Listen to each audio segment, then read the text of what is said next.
Hello learners, myself Dr. Renuka Mainde, corporate nutritionist and counselor for IGNOU in their MSc Nutrition and Dietetics course. Today we are going to learn about resistant starch.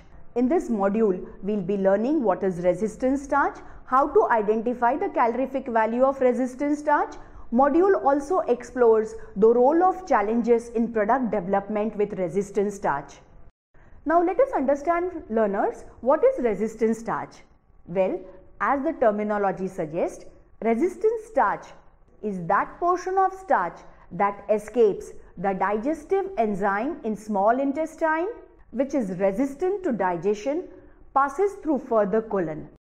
The term resistant starch was coined and defined by the group of scientists and not defined by government agencies.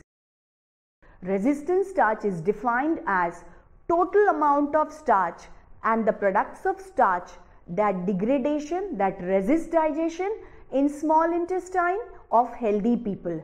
Resistant starch that reaches the large intestine can act as a substrate for microbial fermentation, the end product being a hydrogen, carbon dioxide, methane and short chain fatty acids. Let us learn the structure of resistant starch.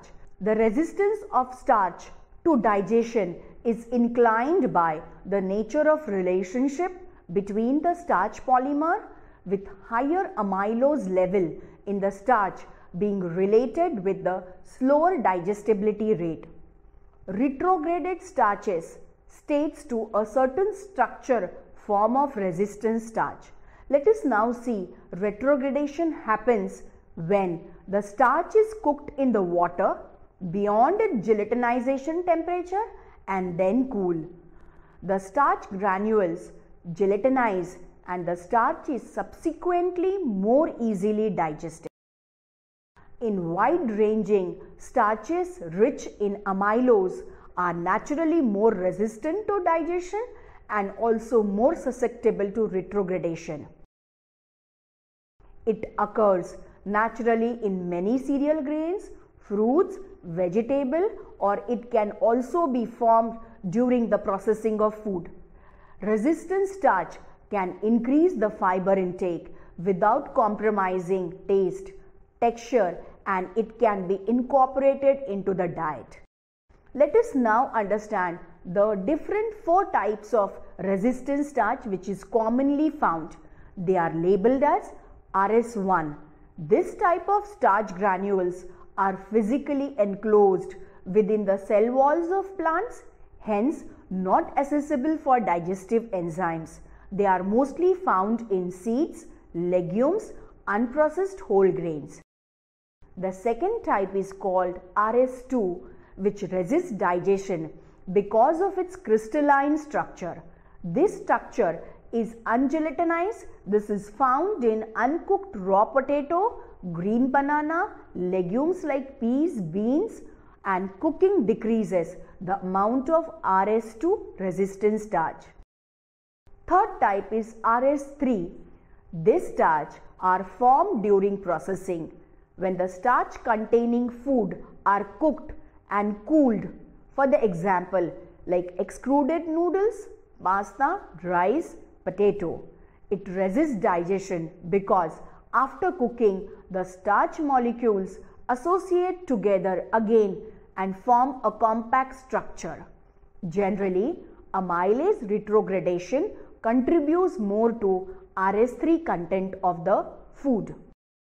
Let us now see the starches are chemically modified to decrease their digestibility. RS4 is a type which is found in food product for imparting desired properties such as color, stability, altering viscosity to the baked goods. RS4 is not naturally found in the food. Let us now see the calorific value and dietary intake of resistant starch. Experimentally, the energy value of resistant starch has been calculated as approximately 2 kilocalorie per gram. This is considerably lower than the energy value of completely digestible starch. Different studies have attempted to quantify the population's dietary intake of resistant starch. Most of the studies have reported that intake was ranged between less than 12 grams to 20 grams per day. Worldwide, dietary fiber intake of resistant starch are supposed to differ substantially. Dietary intakes in China and India were recently estimated at 10 and 18 grams per day. The main source of resistant starch for this cohort study were cereal, which was 42%, vegetable, which was 26%, and fruit juices, which was 22%. And the study was reported by AP Nugent. Let us now see, the learners, the measurement of resistant starch. The main step of any method to measure the content of resistant starch in the food must first remove all the digestible starch from the product using thermostable alpha amylase.